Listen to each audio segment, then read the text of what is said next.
Welcome to another episode of Banking Insights. Today, a recurring guest. It's our industry expert, Joost van Putten.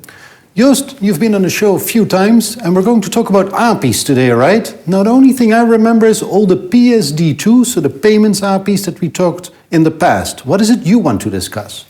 Well, today, Alexander, I want to discuss also non-PSD2 APIs. There you go. And tell me, what are those non-PSD2 APIs? What do they do? Well, what APIs do is they're essentially application programming interfaces, and they are there to exchange information between different systems, but they can also exchange information between different entities. So, for instance, a bank and a third party. Oh, that's very interesting. And can we make money out of this?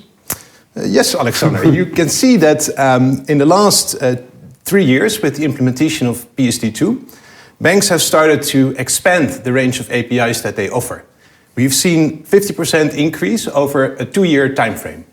And in addition, we see that more and more of these APIs are with a fee-based model. They are charged. They are no longer just free. Mm-hmm. Banks are trying to make a buck out of these APIs. I very much like that. Can you give me an example of one of those APIs and how that works? Yes. So the traditional APIs are far more based around transferring information. So, for instance, a product portfolio of a bank or an indication about the location of branches.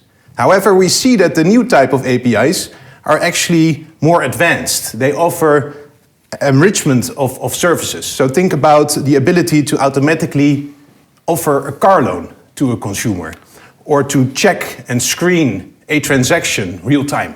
Wow. That's fantastic. So real-time checking for loans, and where do you think this will lead us? How does the future look like then?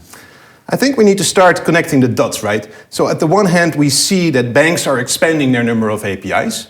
At the same time, we see that more and more usage of these APIs and a new type of player, the ones that can aggregate all this information. And we know that Europe is going to force more banks and more companies to open up their systems. So I think this is momentum building for a world in which more organizations will create developer portals to offer these APIs and also see it more and more as a new channel also to monetize. All right. And if any of the viewers have a question on API monetization, they can call you, right? Certainly. Yeah. All right. Well, there you go. And you've heard it. API monetization, it's a trend forward. It's the way forward. If you want to know more, contact us. And for now, see you next time.